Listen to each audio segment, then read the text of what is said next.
Very good morning commandos, welcome to the biomentals classes online. और आज मैं आप सबका वेलकम करता हूं हमारे एक MCQ discussion series from the unit ecology, जिसका पहला चैप्टर है ऑर्गेनिज्म एंड पॉपुलेशन। अब मैं आप सबको याद दिलाना चाहता हूं कि आप सभी ने जो है थ्योरी लेक्चर्स अटेंड किए, जहां पर आपने NCERT line to line booster points, कैसे कोर कंसेप्ट्स एनसीईआरटी में इस चैप्टर में बताए गए हैं, किन बातों को किस तरह से डिस्कस किया गया है, आपने एक्सपीरियंस किया। अब उनसे प्रोबेबल क्वेश्चंस इस सीरीज में मैं आपके साथ डिस्कस करने जा रहा हूं कि एनसीईआरटी बेस्ड एनटीए ने नीट 2022 में इस चैप्टर से, ऑर्गेनिज्म एंड पॉपुलेशन से, खास कौन से पॉइंट्स को ध्यान में रखते हुए किस तरह के क्वेश्चंस पिछले 8 से 9 सालों में नीट पैटर्न को ध्यान में रखते हुए पूछे गए हैं, और संभावित इस वर्ष 2022 17 जुलाई का वो सिग्निफिकेंट डे आपके लाइफ का, जहां पर आप 3 घंटे के दौरान कुछ क्वेश्चंस का सामना करते हुए इस चैप्टर के फंडामेंटल्स को एक्सपीरियंस करेंगे।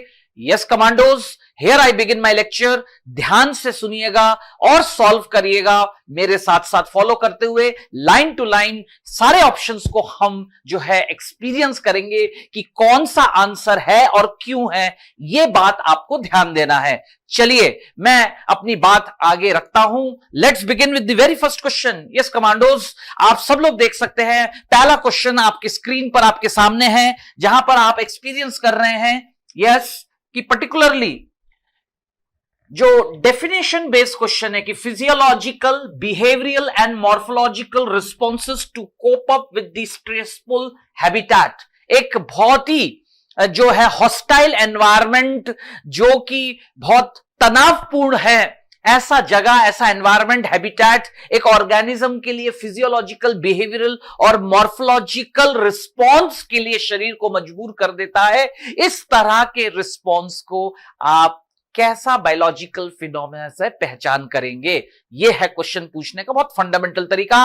एडेप्टेशन की डेफिनेशन को क्वेश्चन में पूछा गया है, इसलिए आंसर होगा C. Yes commandos, question number 1 C is the answer. बाकी सब जो है रिस्पॉन्सेस हैं, लेकिन वो सारे रिस्पॉन्सेस फिजियोलॉजिकल, बिहेवियरल और मॉर्फोलॉजिकल सारे जो होते हैं मौकाए कंडीशंस, यानी इन परिस्थितियों में शरीर जो रिस्पॉन्ड करता है, उस रिस्पॉन्ड करने की एफिशिएंसी को कहते हैं कि स्वयं को जो है उस लायक बना लेना सामना करते हुए वातावरण का एडेप्टेशन। यस, आंसर है सी। लेट्स मूव अहेड, अगले क्वेश्चन की तरफ आगे बढ़ते हैं। एन एनिमल दैट एस्केप, ध्यान दीजिए, एक जंतु जो कि किसी भी ऐसे स्थिति, समय को जो है एस्केप करता है, गुजार लेता है, गुजर जाता है, response to extreme abiotic factors, है ना, वो समय को थाम लेता है। एक तरह से वो जो है एबायोटिक फैक्टर्स को रिस्पॉन्ड करना काफी कम कर देता है। ऐसे कंडीशन को क्या कहते हैं? Animal that escape in time, जैसे समय रुक गया है उसके लिए ये बोलने का तरीका है। मींस वो कहीं ना कहीं मेटाबॉलिकली उसका basal metabolic rate near to 0, कम से कम कंडीशन में सरवाइव करने की स्थिति में वो आ जाता है। दिए गए सारे ऑप्शंस में से आंसर है बी, बियर। भालू जो है एक्सट्रीम कोल्ड रीजन में जो है विंटर स्लीप में चला जाता है, हाइबरनेशन एग्जिबिट करता है, जो कि एक तरह का एस्केप इन टाइम गतिविधि कहलाती है। यस कमांडोस, आंसर है बी, सेकंड का आंसर है बी। चलिए आगे बढ़ते हैं। हाउ डू बैक्टीरिया, अब यही बात अगर हम और लोअर फॉर्म्स ऑफ लाइफ में आ जाए, बैक्टीरिया, फंजाई या लोअर प्लांट्स, वो और उनकी बात जब आती है कि वो कैसे प्रतिकूल परिस्थितियों का, यस कमांडोस, प्रतिकूल परिस्थितियों का सामना करते हुए वो किस तरह से रिएक्ट करते हैं, उनके पास क्या ऑप्शन है, यह क्वेश्चन में पूछा गया है। आपके सामने ऑप्शंस में कुछ events, biological events, migration, suspension, regulation, all the above, क्या ये सारे तरीके हैं? यस कमांडोज, मेरी बात को गौर करिएगा। क्वेश्चन नंबर 3 कि जो लोअर फॉर्म्स होते हैं वो क्या करेंगे? प्लांट्स वो अपनी जगह से हिल नहीं सकते, बैक्टीरिया काफी दूर जा नहीं सकते, तो माइग्रेशन तो आंसर नहीं होगा। ठीक है, रेगुलेशन ये करते नहीं है क्योंकि ये ज्यादातर सब कन्फर्मर्स होते हैं। अब बात आती है कि वो उस सिचुएशन में स्वयं को क्या कर लेते हैं? होल्ड कर लेते हैं। इस प्रोसेस, इस एक्टिविटी को कहते हैं सस्पेंशन।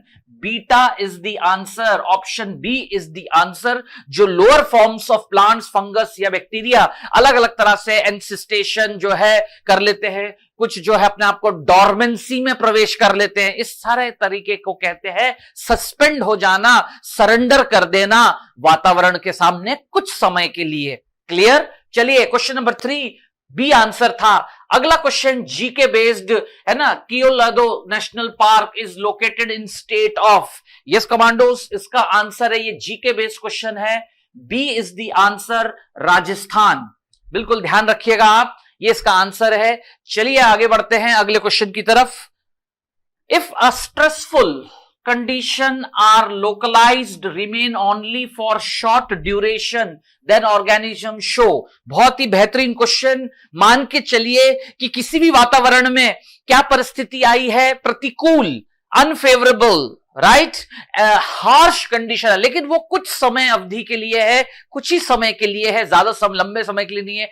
तो फिर क्या ऑप्शंस है ऑर्गेनिजम्स के पास? क्या वो माइग्रेट, सस्पेंड, रेगुलेट? आंसर है वो ये दोनों चीज कर सकते हैं। कुछ माइग्रेट कर लेते हैं और कुछ माइग्रेट नहीं कर सकते। माइग्रेट करना मतलब वो वहां से जो है ई माइग्रेशन कर लेते हैं और वापस इम माइग्रेशन करते हैं फेवरेबल कंडीशन लौटने पर। लेकिन कुछ लोअर फॉर्म्स होते हैं जिनके पास इतने डिस्टेंस ट्रेवल करके नई जगह पे स्थापित होने का मौका नहीं है, उनके पास उतना तो समय गुजर जाएगा, क्यों ना वो कुछ समय सस्पेंड कर ले। तो आंसर होगा delta, D is the answer. Okay commandos, delta D is the answer, ध्यान रखिएगा commandos, delta D is the answer. अगला question, Why are very small animals rarely found in polar region? ठीक है, ध्रुवीय क्षेत्रों में छोटे आकार के, बहुत ही छोटे आकार के जीव क्यों कम पाए जाते हैं, यह क्वेश्चन में पूछा गया है। तो इसका क्या कारण हो सकता है कि उन्हें अत्यधिक ऊर्जा व्यय करना पड़ता है, लॉस करना पड़ सकता है हीट के फॉर्म में वहां जिंदा रहने के लिए। Small animals have large surface area as compare to body volume, body volume की तुलना में सरफेस एरिया शरीर का काफी ज्यादा होता है, क्या ये कारण है? फिर tendency to lose heat very fast from large surface area, ये बात भी सही है। तो डेफिनेटली ये सारे कारण कहीं ना कहीं सही है, जिसके कारण ध्रुवीय क्षेत्रों में, पोलार रीजन्स में very small animal sized animals कम पाए जाते हैं। D is the answer, delta is the answer. Okay commandos, delta is the answer, D is the answer. चलिए क्वेश्चन नंबर 7, थर्मोरेगुलेशन इज वो कैसी प्रक्रिया है? ताप नियंत्रक कैसी प्रक्रिया है? ये एक सक्रिय क्रिया है, एक्टिव प्रोसेस है। Yes, A is the answer. Okay commandos, जहां एनर्जी एक्सपेंडिचर की बात आती है वो एक जो है एक्टिव प्रोसेस कहलाता है, तो A is the answer. Next, why do conformers did not evolve into regulators? जो कन्फर्मर्स होते हैं, क्या वो इवोल्यूशन की प्रक्रियाओं को इतने करोड़ों अरबों सालों में इस्तेमाल करके रेगुलेटर बनना पसंद नहीं करेंगे, जिससे जीवन अच्छा हो सकता है, यापन करने का तरीका? लेकिन नहीं, ऐसा नहीं है। उसका क्या कारण है? ऐसा नहीं हुआ इवोल्यूशन में। द रीजन इज कि कारण यह है कि to become regulator lot of energy expenditure is required, ये कारण है। Yes commandos, option B, beta जो है इसका सही जवाब है। सब लोग ध्यान से देखिए, क्योंकि वो इवॉल्व करने का पहला ऑप्शन पढ़ के देखो, ऐसा तो नहीं, इवोल्यूशन देर सवेर हर कोई करता है, राइट, इसलिए ये आंसर नहीं हो सकता। फिर they can maintain constant internal environment, अगर कांस्टेंट एनवायरनमेंट कर ही सकते तो फिर तो रेगुलेटर कहलाते हैं। तो ये भी गलत स्टेटमेंट है, ऑल द अबव भी नहीं हो सकता। आंसर है रेगुलेटर बनने के लिए काफी ऊर्जा व्यय करने की क्षमता होनी चाहिए, जो कि वो नहीं कर सकते। क्लियर? यस, इसलिए वो इवॉल्व नहीं हो पाए, did not evolve into regulators. Beta is the answer. चलिए कमांडोज, अगला question, true for majority of animals and all plants, क्या मेजॉरिटी ऑफ एनिमल्स और सभी प्लांट्स के लिए क्या बात सही है? बेहतरीन क्वेश्चन कमांडोज। आप सबको याद आना चाहिए कि एनसीईआरटी साल भर पढ़ते हुए आपने एक्सपीरियंस किया है, थ्योरी लेक्चर्स में आपने सुना होगा explanation. Yes, the reason is, क्या मेंटेन कांस्टेंट इंटरवल? नहीं, ये तो रेगुलेशन वाली बात है, ये सब नहीं कर सकते, प्लांट्स तो कर ही नहीं सकते। और सारे ज्यादातर एनिमल्स तो क्या है, कन्फर्मर्स है, थर्मो कन्फर्मर्स है, कोल्ड ब्लडेड है। यस, तो they can not maintain constant internal environment. क्या ये बात सही है? Maintain constant internal bye artificial means, ये तो इंसान ही कर सकते हैं, इसलिए ए और सी ऑप्शन दोनों ही गलत है। तो आंसर क्या है? बीटा। यस, आंसर है बीटा। जो most of the majority animals और प्लांट्स के लिए they can not maintain constant internal environment, ये कथन, ये स्टेटमेंट ज्यादातर एनिमल्स और प्लांट्स के लिए सही है। क्लियर? क्योंकि बाकी दोनों स्टेटमेंट्स अपने आप में ही गलत है, इसलिए बीटा आंसर है।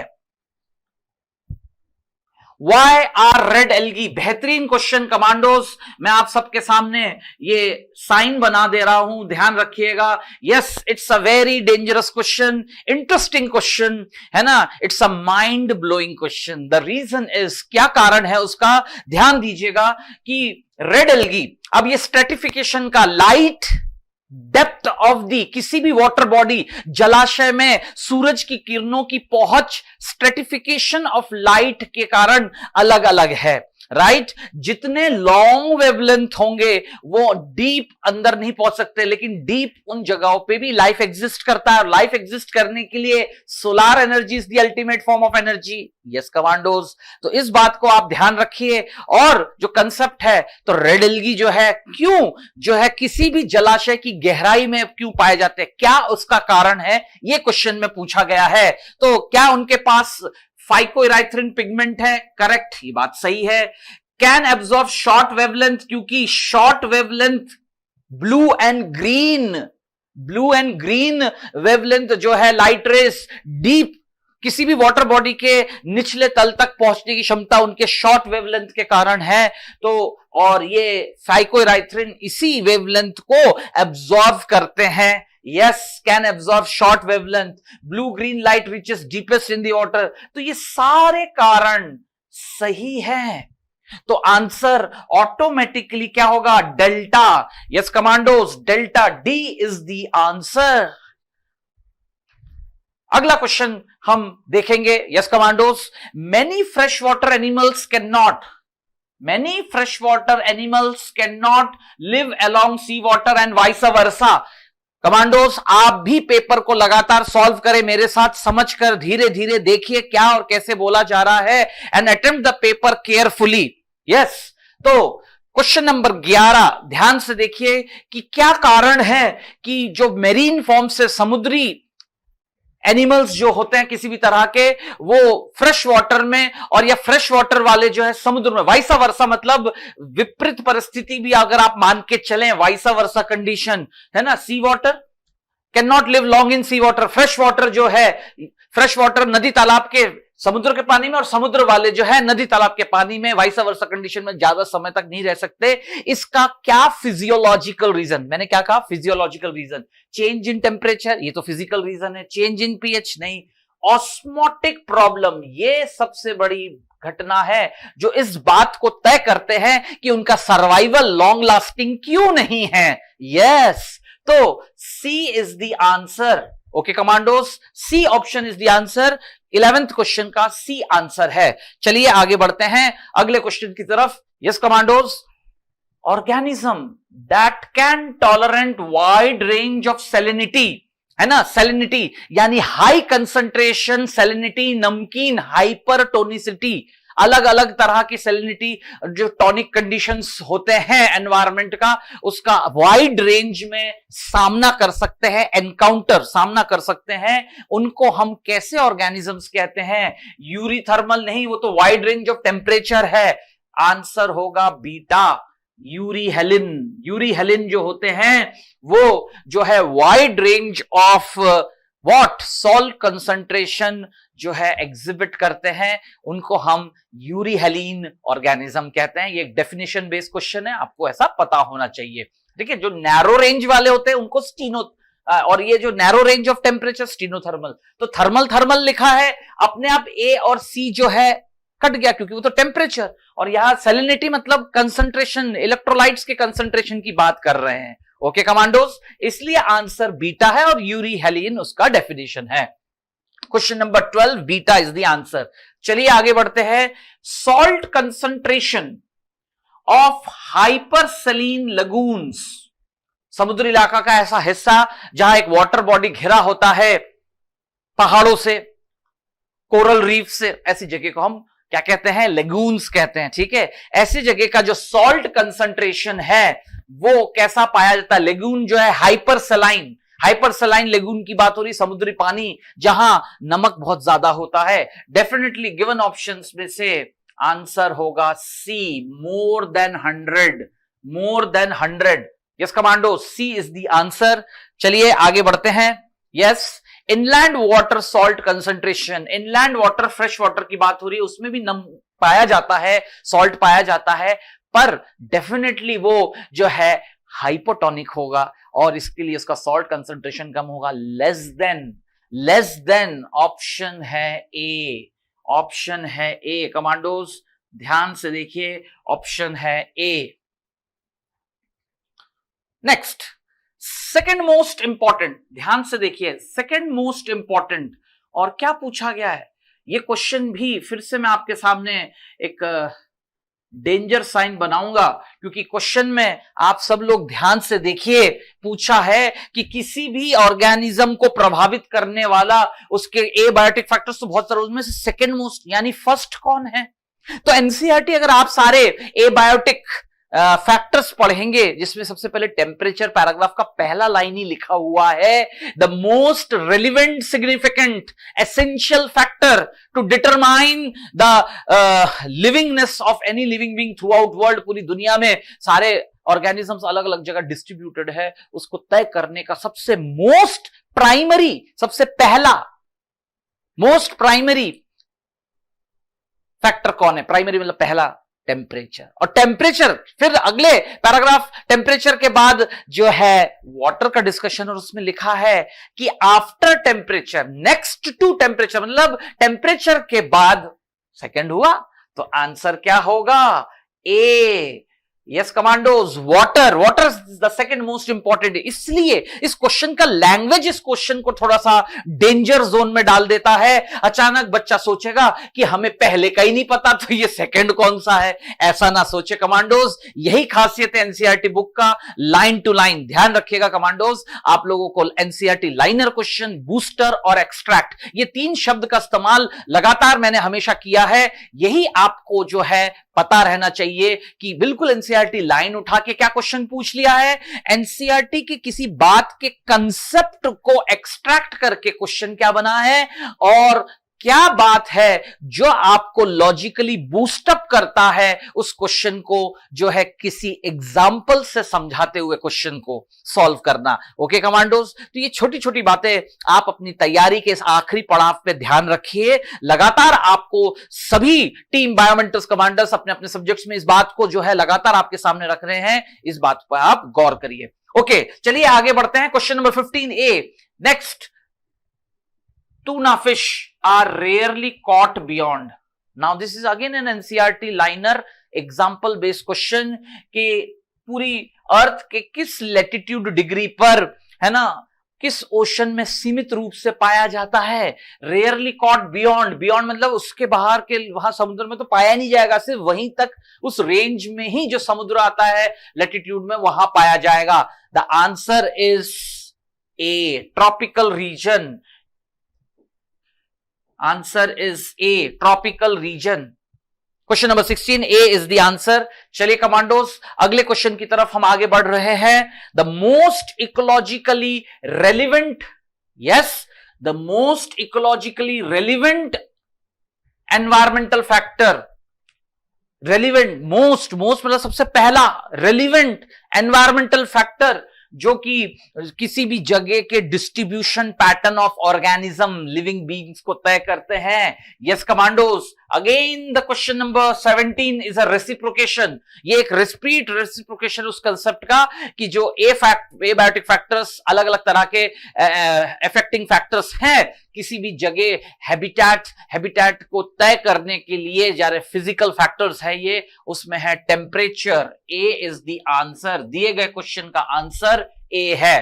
Clear? Question number 17 A is the answer. चलिए आगे बढ़ते हैं। Select the incorrect statement. जैसा कि मैं हमेशा कहता हूं कि क्या करेक्ट या इनकरेक्ट, क्या ट्रू या not true, what is true, except, ऐसे जो क्वेश्चंस होते हैं उसमें गौर से क्वेश्चन को समझकर आप एक्सपीरियंस करें कि अब क्या प्रोबेबल ऑप्शन जो है आंसर बनेगा। फिलहाल यहां इनकरेक्ट पूछा है। चलिए पढ़ के देखते हैं। Physiochemical components alone do not characterize habitat of the organism. सही बात है।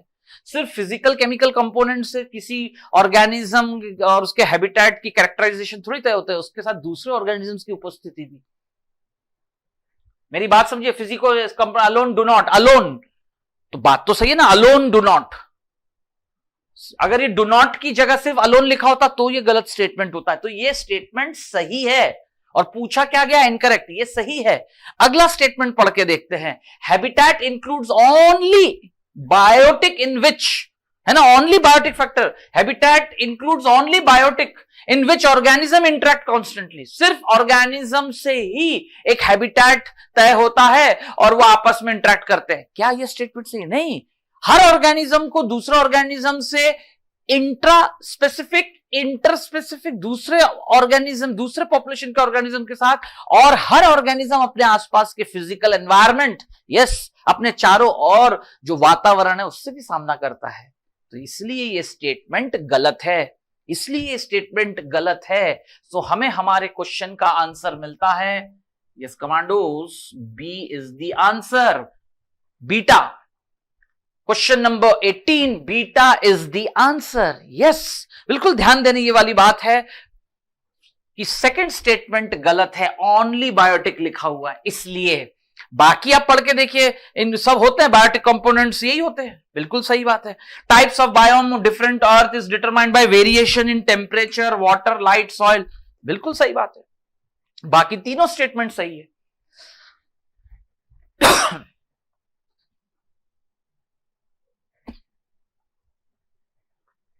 अगला question, what are the key elements? Yes, what are the key elements that lead to so much variation in physical chemical conditions of different habitat? Physical chemical condition किसी भी जगह के habitat को तय करने वाले क्या फैक्टर्स है? बहुत ही फंडामेंटल बेसिक क्वेश्चन है। टेम्परेचर, वाटर, लाइट, ये सारे रीजंस आपस में इंटरेक्ट करके ही किसी जगह के एबायोटिक कंडीशंस को तय करते हैं। Delta is the answer. Yes commandos, delta is the answer. Next, temperate forest is characterised by. Temperate forest जो होता है उसको हम कैसे कैरेक्टराइज करते हैं, उसकी पहचान क्या है? High temperature least rainfall? नहीं। Low temperature low rainfall? नहीं, क्योंकि हाई टेम्परेचर लीस्ट रेनफॉल ये तो डेजर्ट बायोम के लिए सही है, हाई टेम्परेचर लीस्ट रेनफॉल। लो टेम्परेचर लो रेनफॉल ये तो polar Arctic reason.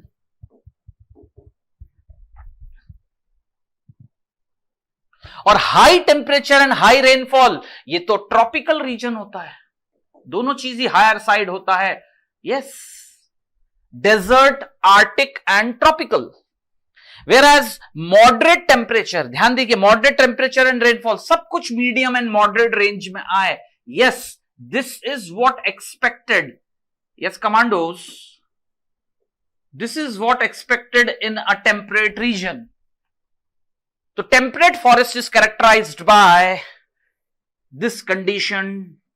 Delta is the answer. Question number 20, delta is the answer. Next, now very interesting question commandos, यहां मैं आपको सॉल्व करवाना चाहूंगा इस तरीके से, ध्यान रखिएगा। See, high temperature high rainfall और least temperature and least rainfall. Clear? ये एक्स रीजन है, ये वाई रीजन है, ऐसे आप कॉम्बिनेशन बनाइए। High temperature least rainfall, high temperature least rainfall desert, है ना। ये क्या हो गया, एक्स वाई जेड, तीन एक्सट्रीम कंडीशंस, दोनों एक्सट्रीम, दोनों मिनिमम, एक हाई एक मिनिमम, एक हाई है और एक मिनिमम। तो X Y Z tropical rain, x tropical rain forest, Z desert biome, और ये हो गया आपका आर्टिक एल्पाइन तुंद्रा। तो अब क्वेश्चन देखिए, which of the following biome, सारी बायोम है with high temperature and high rainfall. अब आप खुद बताइए, जिस तरह से मैंने आपके सामने एनालिसिस किया, आंसर होगा tropical rain forest, tropical forest, delta is the answer. Question number 21, delta is the answer. Next, which of the following results in the formation of major biome? ये सारे गिवन ऑप्शंस में से कौन से सारे factors आपस में इंटरैक्ट करके या इंडिविजुअली डिसाइड करते हैं? ऐसे मान के चलिए आप क्वेश्चंस को हर तरह से टटोला जाए थोड़ा सा अच्छे से। Yes, let's intermingle the question in a different ways. Formation of major biome, किसी भी मेजर बायोम बनने के लिए कौन से ऐसे चीजें हैं जो आपस में उसको परिणाम देते हैं किसको बनने में, major biome? Intensity of temperature, yes, duration of the temperature, correct, and annual variation of precipitation, कहां कितनी बरसात होती है साल भर, कम ज्यादा, throughout the year, yes. Now these are the characteristics of a biome. तो डेफिनेटली आंसर क्या होगा commandos? All the above, delta is the answer. Question number 22, delta is the answer. Okay, चलिए अगले क्वेश्चन की तरफ आगे बढ़ते हैं। Following are the causes of annual variation leading to distinct season.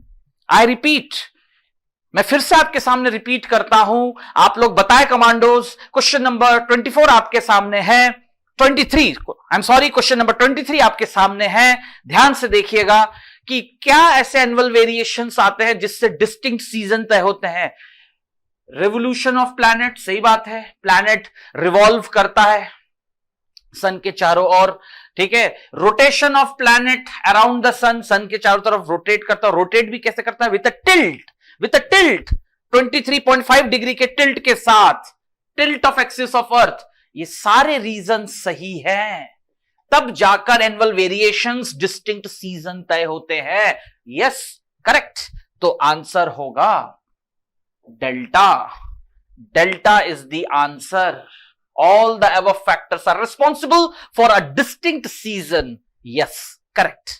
Okay commandos, आगे बढ़ते हैं अगले क्वेश्चन के साथ। ध्यान से देखिए, study of ecology at organism level.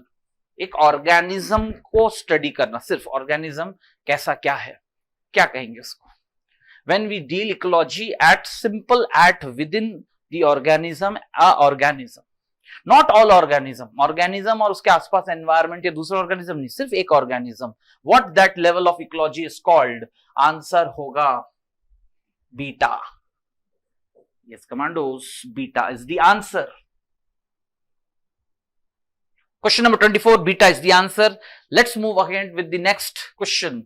The next question is in front of you. Yes, commandos, ध्यान दीजिए, question number 25 आपके सामने है. It's a definition based question from the population attributes. Birth rate क्या होता है? What is natality? पहले तो मैं आपको याद करा दूं कि natality is a population characteristics, it is not an individual. Individual property होती है बर्थ, एक इंडिविजुअल का बर्थ होता है, लेकिन पॉपुलेशन साइज को डिसाइड करता है birth rate. Natality, and natality is a population attribute, correct statement. Then how it is being defined? How to define, कैसे हम उसको जो है परिभाषित करेंगे? जन्म दर को, यानी birth rate, natality. Yes, number of birth in a given geographical area? No, it is the number of birth in a given time period. Yes, this is what defines natality. Yes commandos, beta is the answer, beta is the answer. जो B option है वो नेटालिटी को define कर रहा है, और अक्सर यही एक पॉपुलेशन साइज को इंक्रीज करने में मदद करता है। This is the another statement you should remember about birth rate, natality, a factor which helps to increase a population size with time. Okay, commandos. इसी तरह से let's move ahead with the next question. Yes. Okay, commandos. अगले question की तरफ आगे बढ़ते हैं. Question number 26. अब आप ये देखिएगा, ये ग्रोथ कर्व के ऊपर का क्वेश्चन है. ठीक है, ग्रोथ कर्व आपने दो तरह के पढ़े, जे शेप्ड और एस शेप्ड. अब a J shaped growth curve depicts क्या वो हमें डिपिक्ट करता है, आप उससे क्या आकलन लगाते हैं. तो क्वेश्चन का लैंग्वेज को समझने के बाद, क्या वो एक्सपोनेंशियल ग्रोथ लिमिटेड रिसोर्स के साथ दर्शाता है? नहीं, ये गलत है. एनवायरमेंटल रेजिस्टेंस ना के बराबर होता है, एनवायरमेंट फेवर करता है, तो डेफिनेटली रिसोर्सेस तो अनलिमिटेड होंगे विथ अदर एस्पेक्ट्स, दूसरे जो और पहलू होते हैं. तो फिर अगला ऑप्शन देखते हैं, exponential growth when resources are unlimited.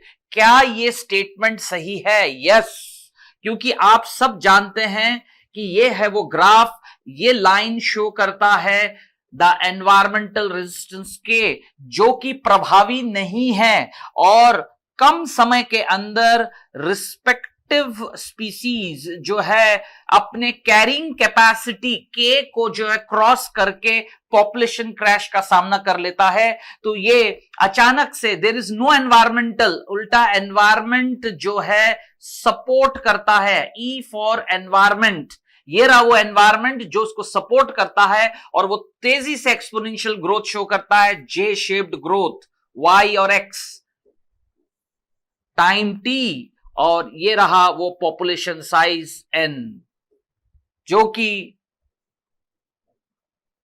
है ना, that is what, dn upon dt, समय के साथ जो है पॉपुलेशन साइज rn, ये वो फॉर्मूला है.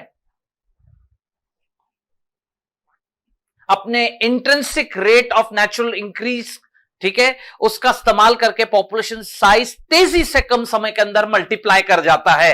यस, तो आंसर है इसका, yes commandos, question number 26, answer is beta. Answer is beta. अगला क्वेश्चन, डायापॉज क्या है? What is डायापॉज?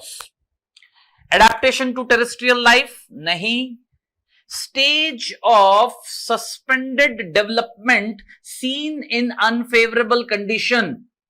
प्रतिकूल परिस्थितियों में एक कोई भी जीव जो है अपने डेवलपमेंटल स्टेज को यथावत रोक लेता है, और ऐसा पाया जाता है ज्यादातर लेक्स और पॉन्ड्स में जो जू प्लैंक्टन स्पीसीज हैं वो डायापॉज शो करते हैं. बी जो है सही डिफाइन करता है कमांडोज डायापॉज की परिभाषा. Beta is the correct answer. 27. अगले क्वेश्चन की तरफ आते हैं. No predator become proficient at acquiring prey because. कोई भी शिकारी इस पूरे अर्थ पे दुनिया में पूरी तरह प्रे को जो एक्वायर नहीं कर सकता, कि सारे के सारे शिकारी इतने प्रबल, इतने इफेक्टिव, इतने क्या बोलते हैं इक्विप्ड, लैस रहना अपने गुणों के साथ कि वो अपने हर शिकार को जो है शिकार कर लेगा. क्योंकि ऐसा नहीं होता है. क्या कारण है? बिकॉज क्वेश्चन में ये पूछा गया है. तो आंसर है इसका कि प्रीडेटर काफी बड़े आकार के होते हैं, इसलिए ऐसा कर पाते हैं. Fast enough, prey population evolve more rapidly than the predator population. क्या ये कारण है ना? Predators are not intelligent as their prey, मतलब जो है शिकार जो है ज्यादा अक्लमंद होता है अपने शिकारी से. नहीं, दीज नॉट डिफाइनिंग, ऐसा नहीं है. यस, ऑप्शन डी को देखते हैं. Pray population evolve anti predatory traits. कहने का अर्थ ये है कि बहुत सारे ऐसे प्रे हैं जो समय के साथ इवॉल्व होकर अपने शिकारी से बचने के, एंटी प्रेडेटरी यानी बचने का जो है तरीका ढूंढ लेते हैं और विकसित कर लेते हैं अपने अंदर अलग अलग तरीके से, मॉर्फोलॉजिकली, फिजियोलॉजिकली, जिससे कि वो अपने शिकारी को छलावा दे सके, छल सके और बच सके. Clear? Anti predatory traits, delta is the answer. Okay commandos, question number 29 कि हां ये बात सही है जिस तरह से पूछा है कि हर प्रेडेटर पूरी तरह सक्षम नहीं है अपने प्रे पर जो है अपना हक और जो है शिकार करने का, बोलते ना दम रखना, मादा रखना, नहीं, ये संभव नहीं है, क्योंकि प्रे पॉपुलेशन भी समय के साथ खुद को एंटी प्रेडेटरी प्रेडेटर्स से, शिकारी से बचने के गुण विकसित कर लेते हैं, इवॉल्व कर लेते हैं। Okay, question number 28, delta is the answer. चलिए कमांडोस, अगले क्वेश्चन की तरफ आगे बढ़ते हैं। पॉलिनेशन, परागकण जिसे कहते हैं ऑफिफर्स मेडिटेरियन ऑर्किड्स अकर्स बाय, ठीक है, वो किस प्रकार की गतिविधि से जो है संपन्न होता है, ये क्वेश्चन है। Insect through clip mechanism, insect through trap door mechanism, insects through pseudo copulation. Yes, C is the answer. C सही उत्तर है क्वेश्चन नंबर 29 की सेक्सुअल डिसिट जिसे कहते हैं कमांडोज, आप सबने एनसीईआरटी पढ़ रखा है, सेक्सुअल डिसिट फिनोमेना कहते हैं, और उसकी मदद से जो है स्यूडो कॉपुलेशन, एक छलावा देकर जो है पॉलिनेशन को अंजाम देते हैं। C is the answer. चलिए कमांडोज, अगला question, predators are important for natural ecosystem because, हालांकि एक नेगेटिव इंटरेक्शन है कमांडोज, स्क्रीन पर सबकी नजर होनी चाहिए, ध्यान से पढ़े और फिर सॉल्व करें आप सब लोग कि predators are important for natural ecosystem, फिर भी वो इतना महत्वपूर्ण क्या है, क्या उसका सिग्निफिकेंस है as a important population interaction, जबकि उसका परिणाम तो नेगेटिव आ रहा है। नकारात्मक होने के बावजूद भी इकोसिस्टम की बेहतरी के लिए क्या यह हो सकता है कि प्रेडेशन बहुत जरूरी है? हाँ, उसके क्या कारण है कि प्रे पॉपुलेशन अंडर कंट्रोल, सही बात है, डाइवर्सिटी को बनाए रखने में मदद करता है, करेक्ट है ना। स्क्रीन पे ध्यान से देखिए, are used in biological control method, हाँ ये बात भी सही है कमांडोज, बिल्कुल सही बात है।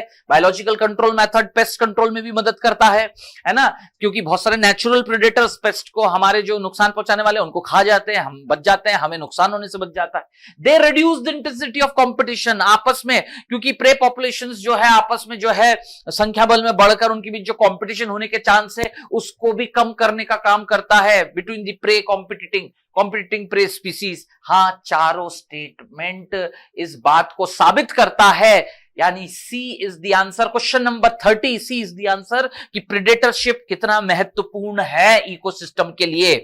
चलिए अगला क्वेश्चन कमांडोज आप सबके सामने है, पॉपुलेशन की परिभाषा क्या है? कॉलम एन में 3 के साथ मैच करता है, पढ़ के देखिए आप, बिल्कुल सही बात है। फिर B community assemblage of all individuals belonging to different species in an area, 2 के साथ मैच करता है community, B with 2, C with 4, C with 4, क्यों? क्योंकि इकोसिस्टम क्या है? Interaction between living organism with their physical environment component, सही बात है, वही इकोसिस्टम है, करेक्ट, सही मैचिंग है ये। एंड फिर डी इकोस्फीयर क्या? Part of the earth consisting of, 1 के साथ मैच कर रहा है, part of the earth consisting of all ecosystem of the world, ये बात सही है इकोस्फीयर की परिभाषा। तो डेल्टा, ध्यान से देखिए कमांडोज, एज आई से delta, D, question number 31, delta is the answer. चलिए आगे बढ़ते हैं अगले क्वेश्चन की तरफ। मैच द कॉलम 1, यहां भी मैच द कॉलम पैटर्न से पूछा गया है कि सिलेक्ट द करेक्ट ऑप्शन। अगर ये बात सही है तो चलिए देखते हैं कमांडोज। सैलोस्ट जो है, सबसे पहले तो ग्रेटेस्ट डेप्थ में तो रेड एल्गी पाया जाता है, इंटरमीडिएट डेप्थ पे जो है ब्राउन एल्गी पाया जाता है। तो अब आप देखिए जिस तरह से मैंने कॉम्बिनेशन किया, शैलोस्ट डेप्थ, ये जो है ऑप्शन सी के साथ मैच कर रहा है। Yes, C is the answer, C is the answer.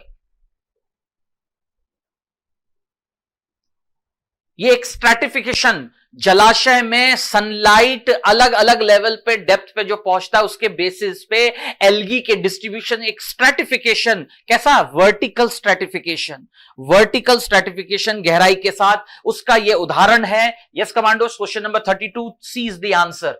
चलिए आगे बढ़ते हैं। Organism that occupy similar ecological niche with different geographical area regions are called, ऐसे दो जीव जो कि कहीं ना कहीं उनके सेम निक है लेकिन अलग अलग ज्योग्राफिकल एरिया में वो डिस्ट्रीब्यूटेड है। हाँ, हम इसको कहते हैं इकोलॉजिकल इक्विवेलेंट्स। इकोलॉजिकल इक्विवेलेंट्स क्यों? क्योंकि उनका मोड ऑफ न्यूट्रिशन एक है, दोनों ही कार्निवोरस से मान के चलिए। लेकिन एक ही जगह पे एक ही निक शेयर नहीं कर सकते, क्योंकि एक निक एक ही प्रजाति को शेयर करता है। तो यहां पर कह ही रहे हैं ऑर्गेनिज्म ऑक्यूपाई सिमिलर इकोलॉजिकल निक, इनके इकोलॉजिकल निक सेम है। क्यों? क्योंकि दोनों का जो प्रोफेशन है कि दोनों ही कार्निवोरस है, तो उन्हें तो शिकार करना पड़ेगा, लेकिन अलग अलग जगह है, लेकिन फिर भी उनमें समानता है कि दोनों कार्निवोरस है। तो इसको हम कहते हैं ecological equivalent. C is the answer. Okay commandos, organism that occupy the similar ecological niche in the different geographical region. Clear? Geographical region दोनों के अलग अलग होंगे। Next, soil particles in order of increasing size. तो सबसे बारीक clay, उसके बाद उससे थोड़ा बड़ा सिल्ट, है ना, सिल्ट, फिर सैंड पार्टिकल्स साइज ज्यादा बड़े होंगे, और कंकड़ जैसे कौन? ग्रेवल। तो सी इज द आंसर। ये करेक्ट सीक्वेंस है इंक्रीजिंग साइज के accordingly. C is the answer. अगला क्वेश्चन कमांडोज आप सबके सामने है, ध्यान से देखिए। A species whose distribution is restricted to small geographical area because of the presence of competitive superior species। एक स्पीसीज जो कि अपने सुपीरियर कॉम्पिटिटिव स्पीसीज के कारण स्मॉल एरिया में जो है ऑक्यूपाई करता है, डिस्ट्रीब्यूटेड है, लेकिन ड्रामेटिकली चेंज है ना, distributed range dramatically found expand, competing species is experimentally removed. लेकिन वही जो छोटे क्षेत्र में बटा हुआ था अचानक वो एक्सपैंड करता है उसका, क्योंकि उसका जो कॉम्पिटेड स्पीसीज को हमने हटा दिया।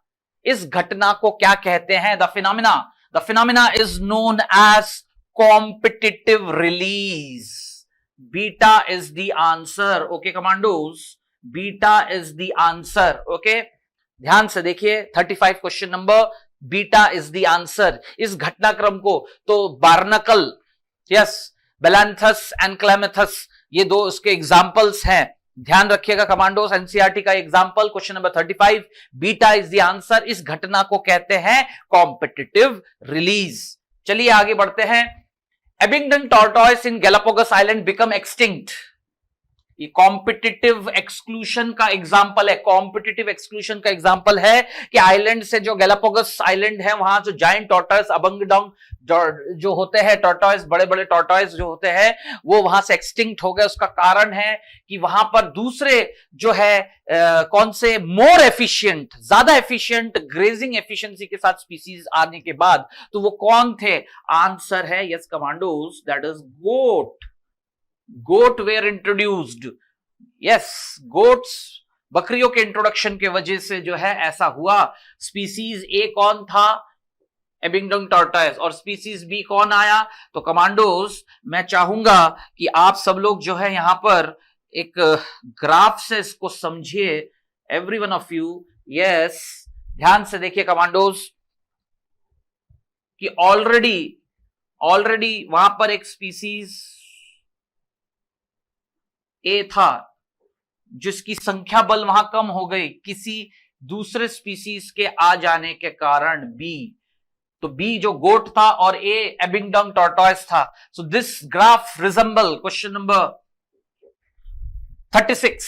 ध्यान दीजिए ये ग्राफ क्या रिजेंबल कर रहा है? Which type of phenomena that is called competitive exclusion.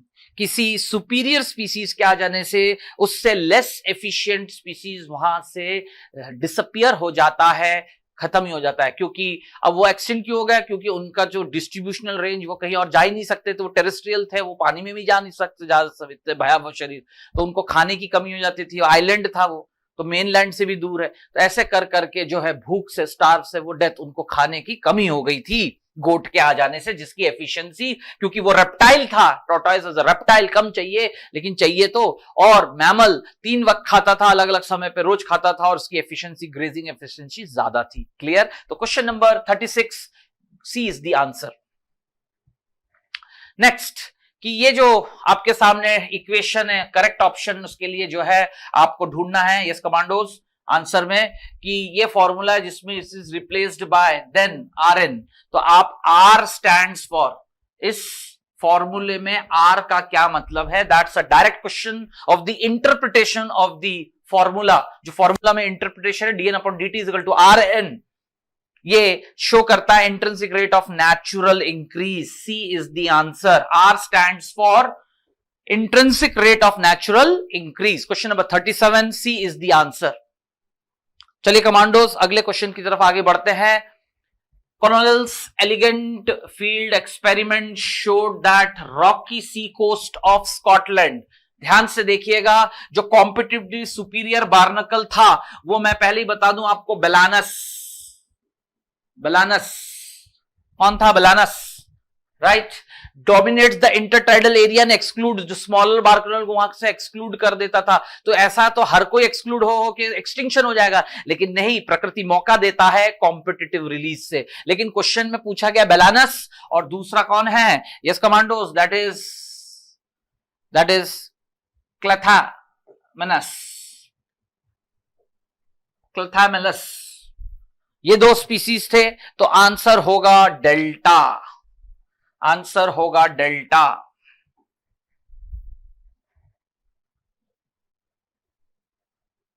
Question number 38, delta is the answer. चलिए, इकोलॉजिकल फैक्टर्स जो काम करते हैं, है ना, व्हाट इकोलॉजिकल फैक्टर्स काम करते हैं? इंडिविजुअली, इन कॉम्बिनेशन, आंसर होगा in combination, interacting, modifying factors. Yes, C is the answer. सारे जो इकोलॉजिकल फैक्टर्स वो मिलजुल कर एक इफेक्ट लाते हैं। Yes, C is the answer. Clear? Individually combination नहीं, it's a complex combination interacting and modifying the effects of one other, एक दूसरे को। That is more perfect, viable and probable answer, right? Yes. तो question number 39, C is the answer.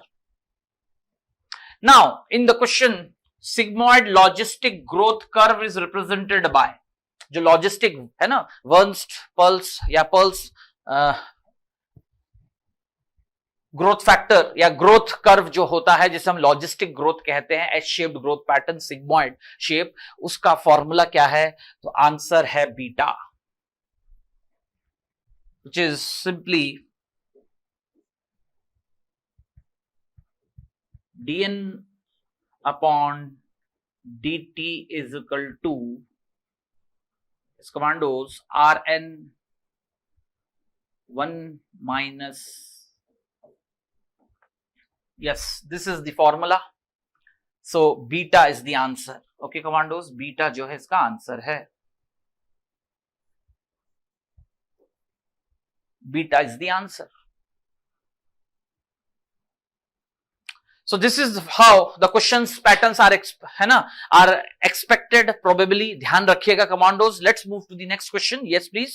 Okay commandos, question number 41 की तरफ अब हम आगे बढ़ रहे हैं, जहां पर आप देख सकते हैं दो पिरामिड्स बने हुए हैं, A and B, A and B.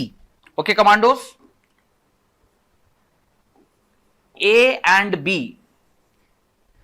अब आप इन दोनों को कंपेयर करके आपको यह बताना है, क्वेश्चन में क्या पूछा गया है, a country with high rate of population growth measures, बहुत सारे उसने ब्रेथ जो है मेजर्स लिए टू रिड्यूस इट, और दोनों जो पॉपुलेशंस हैं वो एक दूसरे से 20 इयर्स अपार्ट, आगे पीछे उनके बीच 20 साल का गैप है। अब आपको यह देख के बताना है कि क्या करेक्ट इंटरप्रिटेशन है ए और बी पिरामिड्स के बारे में, एज सेक्स स्ट्रक्चर पिरामिड ए और बी को देख के आपको यह बताना है कि क्या करेक्ट इंटरप्रिटेशन है ए के बारे में, ए क्या बता रहा है या बी जो चाह रहा है, क्या गिवन ऑप्शंस में यह सही है।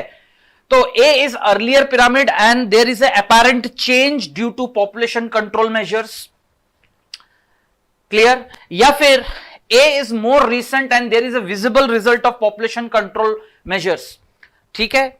फिर B is earlier pyramid and show stabilised growth rate, B पहले है 20 साल पहले का और ए बाद का है, या ए अभी अभी है और फिर बी, तो क्या करेक्ट इंटरप्रिटेशन, कौन सा ऑप्शन जो है सही इंटरप्रिटेशन दे रहा है ग्राफ का। So the answer is beta.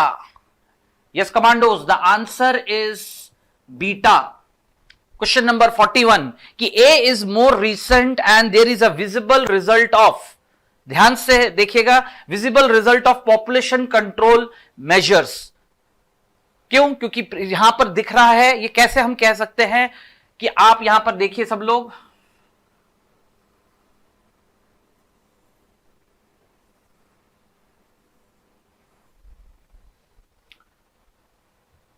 दोनों में से जो है ए जो है रीसेंट है और visible result of population control measure, 8 sex structure pyramid, beta is the answer, question number 41।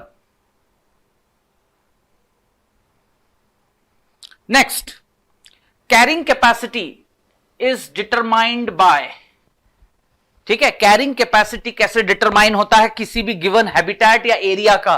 The answer is limiting resources. किसी भी एरिया के रिसोर्सेस जो नेचुरल रिसोर्सेस होते हैं वो हमेशा लिमिटेड होता है और उससे ही carrying capacity as a factor decide करता है पॉपुलेशन साइज। इसलिए ए आंसर है, option A is the answer for question number 42। Next, percentage ratio of natality over mortality, yes commandos, that is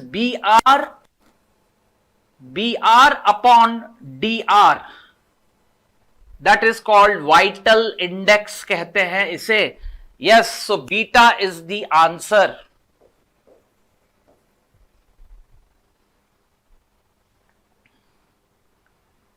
अगला क्वेश्चन नंबर 44।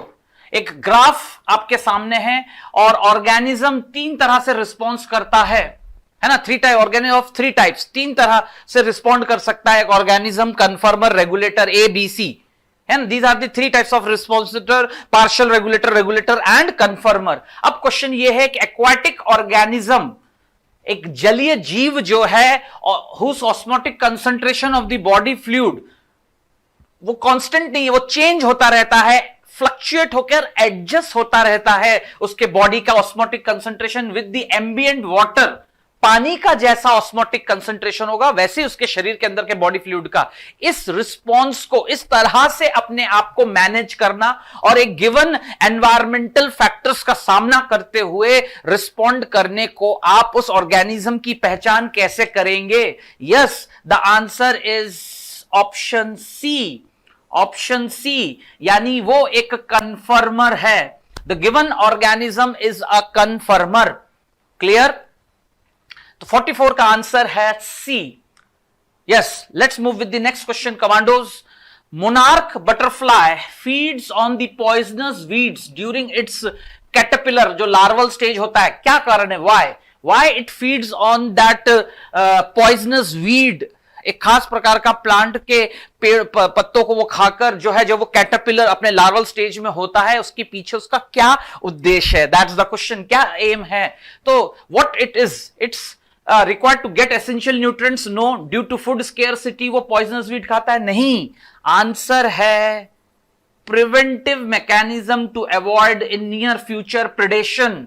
यस, भविष्य में जो है खुद को वो एक नॉन पैलेटेबल, काफी तीखा, काफी कड़वा, अपने आप को काफी कड़वा बना लेता है अपने सिक्रीशंस, और वो कड़वाहट उसके बॉडी सरफेस पे आता है अडल्ट स्टेज में। Clear command motor by word non palatable, मतलब वो जो खाने लायक नहीं, अस्वादिष्ट क्यों बन जाता है? क्योंकि वो अपने लार्वल स्टेज में इस तरह की फीडिंग कर लेता है भविष्य में प्रेडेशन से बचने के लिए, अपने प्रेडेटर से बचने के लिए। Clear? Yes, so C is the answer. Question number 45, C is the answer. Yes commandos, let's move ahead अगले क्वेश्चन की तरफ।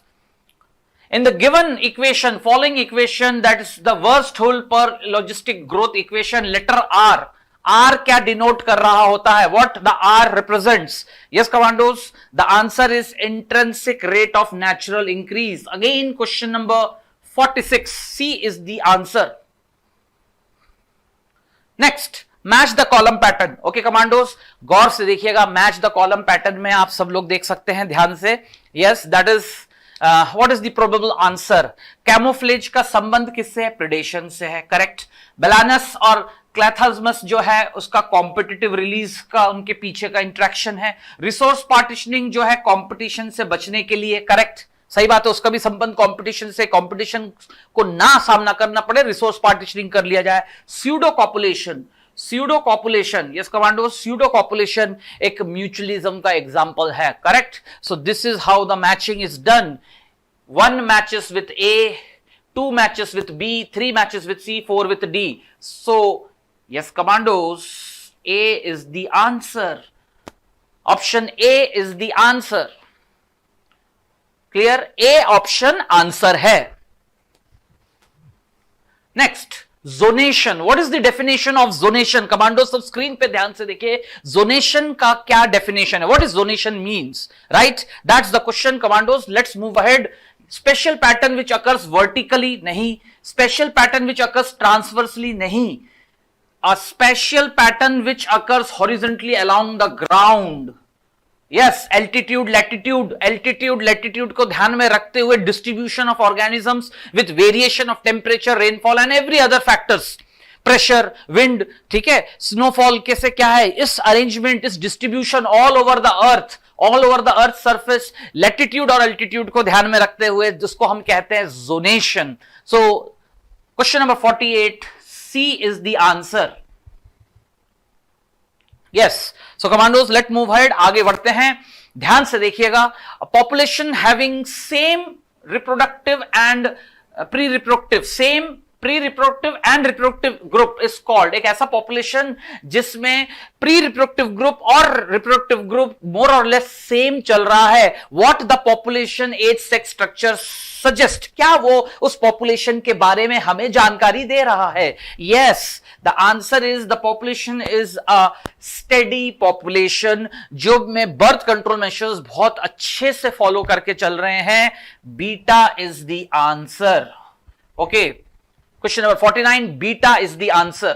द रीजन इज, इसका कारण है कि रिप्रोडक्टिव एज के ग्रुप वाले पीपल अपने मैरिजेबल लाइफ में जो है अपने रिप्रोडक्टिव कैपेसिटी का एक संतुलित नियंत्रण करके बर्थ कंट्रोल मेथड अपनाते हुए चल रहे हैं. लिटरेसी वहां अच्छी है, लोग जानकार है, अवेयर है, और इसका नतीजा है कि उनके नीचे के एज ग्रुप रिप्रोडक्टिव ठीक उनके बराबर है, कंट्रोल्ड है, हेविली कंट्रोल्ड है. यानी वो पॉपुलेशन भविष्य के लिए कहीं ना कहीं स्टेबल हो गया है. Clear? Yes, beta is the answer.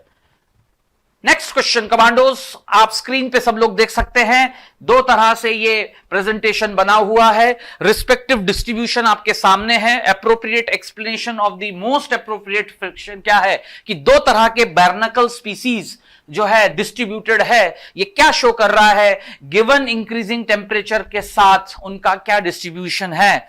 क्या बोथ बार्नाकल सेम एक्टिविटी में है under the narrow range of temperature? नहीं.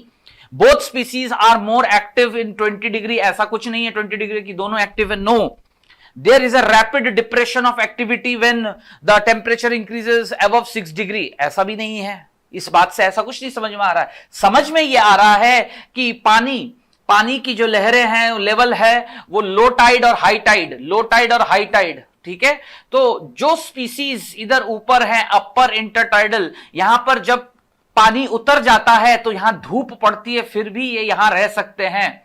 और जो लोअर इंटरटाइडल है, उतरते हुए पानी के साथ वो भी नीचे आ जाते हैं, दे कम डाउन नीचे की तरफ जहां पानी के नजदीक वो रह सके.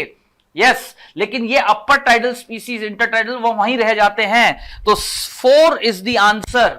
Option D is the answer of the question number 50, क्योंकि अपर टाइडल जो है, अपर इंटरटाइडल स्पीसीज, वो ज्यादा थर्मल टॉलरेंस, ऊपर धूप पड़ता है, यहां पर सनरेज, उसको बर्दाश्त करने की एबिलिटी उसमें ज्यादा है, इसलिए वो वहां रहता है. और जो लोअर है उसमें कम है, इसलिए वो नीचे रहता है पानी के नजदीक, जिससे उसे डिहाइड्रेशन का सामना ना करना पड़े. ये सही इंटरप्रिटेशन है गिवन ग्राफ का. Question number 50, D is the answer. Okay commandos, so these are the probable question. ध्यान से इसको आपने देखा, समझा, और मैं उम्मीद करता हूं यस कमांडोज कि आपने हर तरह के क्वेश्चन पैटर्न जो इस चैप्टर ऑर्गेनिज्म पॉपुलेशन एट्रीब्यूट से आ सकता है 2022 नीट 2017 के पेपर में इस चैप्टर से एवरेज 3 क्वेश्चन आ ही सकते हैं. वो मैंने उन हिस्सों को आपके साथ प्रोबेबली डिस्कस किया और उम्मीद करता हूं आपकी तैयारी को एक अंजाम तक पहुंचाने में हल्का सा आपको हेल्प करने की हमारी ये कोशिश. ठीक है, all the best, thank you.